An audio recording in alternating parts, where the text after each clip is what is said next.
अदिक भाई, कौन सी ऐसी चीज है जिसने आपको मोटिवेट किया कि आप चाइना में अपनी जो फर्दर स्टडी को लेके चलो? अच्छा, इसमें जो मुझे लगा ना, क्योंकि स्टडी के एनवायरनमेंट वो जो एज कम्पेयर टू पाकिस्तान और चाइना, जो मुझे ख्याल आया कि मुझे जो ना थोड़ा सा डाइवर्सिफाई करना है अपनी नॉलेज को, अपनी स्टडी को।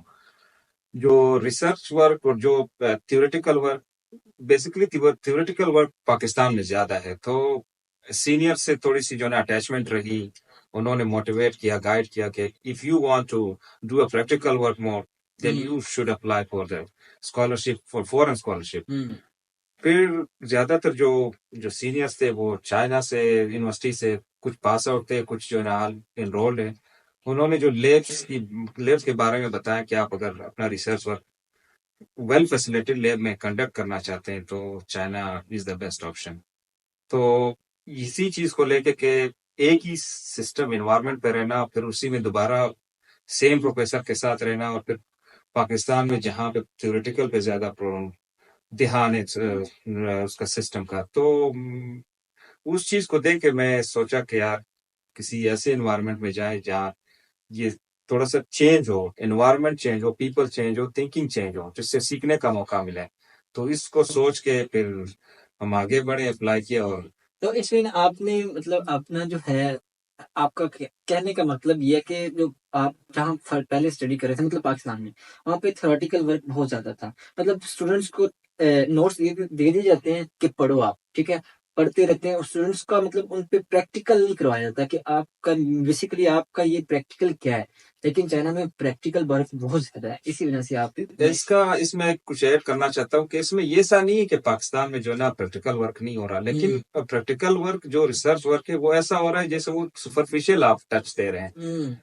यानी कि एज कम्पेयर टू पाकिस्तान और चाइना, चाइना अब जो है वो जेनेटिक लेवल पे डीपली जाके चीजें देख रही है। तो आपको जो है डाइवर्स डीप डाइव करके चीजें को सीखना पड़ रहा है, करना पड़ रहा है। लेकिन पाकिस्तान में वही प्रेवलेंस, वही सिंपल सिंपल चीजें जो सुपरफिशियल देखने पड़ रहे हैं, बेसिक सी चीजें होती है जिसमें आपकी ग्रोथ नहीं होती। बस वो सारे एक ही जो ना वो रेस में लगे हुए होते हैं।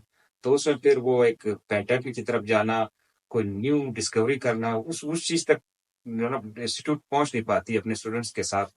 तो बेसिकली ये है ना कि मतलब चाइना में जो आपका यूनिवर्सिटीज के अंदर प्रैक्टिकल वर्क हो रहा है ना, जो एक्सपेरिमेंट हो रहे हैं, जो सक्सेसफुल एक्सपेरिमेंट है, उनको इंडस्ट्री के अंदर इम्प्लीमेंट भी किया जा रहा है। मेन मैं मेन यही चीज ये कहना है। चाह रहा था बिल्कुल। कि जो चाइना है वो जो रिसर्च गाइडलाइंस उनकी होती है, जो डायरेक्शंस है, जो पीछे से फंडिंग एजेंसीज है जो फंड करते हैं, वो एक पूरी जो है ना एक इंडस्ट्री होती है।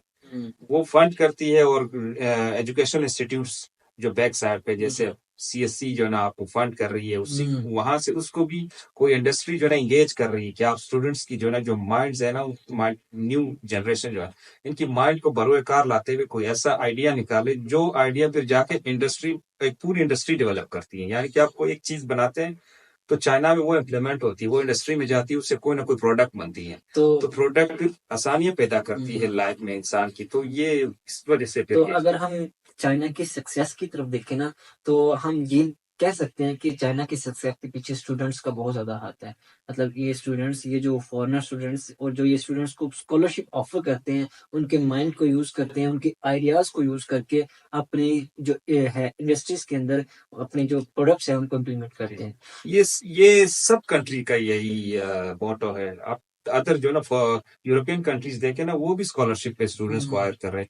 वो ये कोई आम स्टूडेंट नहीं होते जो स्कॉलरशिप पे आते हैं। ये मतलब बहुत ही अ, थोड़े से क्रिएटिव टाइप के लोग होते हैं जो कुछ करना चाहते हैं, वो आते हैं। तो उनके माइंड में कुछ ना कुछ जरूर उस अपने फील्ड से रिलेटेड होता है, जैसे प्रोफेसर के साथ मिलके, मतलब आपके पास चीज माइंड में तो बहुत कुछ है, लेकिन उसके लिए एक एनवायरनमेंट प्रोवाइड करना, फिर एक सपोर्टिव बॉडी जैसे आपके सुपरवाइजर प्रोफेसर होते हैं, वो इंटरनेशनली आपको अच्छे मिल जाते हैं। फिर आपकी ग्रूमिंग हो जाती है, और साथ ही वो एक आइडिया जो ना एक प्रोडक्ट की शक्ल में, इंडस्ट्री की शक्ल उसमें आ जाती है। और फिर वो जब उससे बल्क ऑफ चीज बनती है, वो एनवायरनमेंट पे लोगों के लिए आसानी पैदा करती है। तो मेन मकसद यही है कि आपको स्कॉलरशिप देना, आपको इतनी सारी जो ना वो फैसिलिटीज करना देना, हुँ। इसका मकसद यही है कि इसका एंड जो है ना, वो एक इंसान की मतलब अदर इंसानों की जिंदगी में आसानी कैसे आसानी पैदा की जाए। बिल्कुल, बेसिकली साइंस अगर हम देखें, साइंस का मतलब ही यही होता है कि हम कोई ऐसी चीज़ पैदा करें, ऐसी चीज़ बनाएँ जो मतलब दूसरे इंसानों के लिए बेनिफिशियल हो।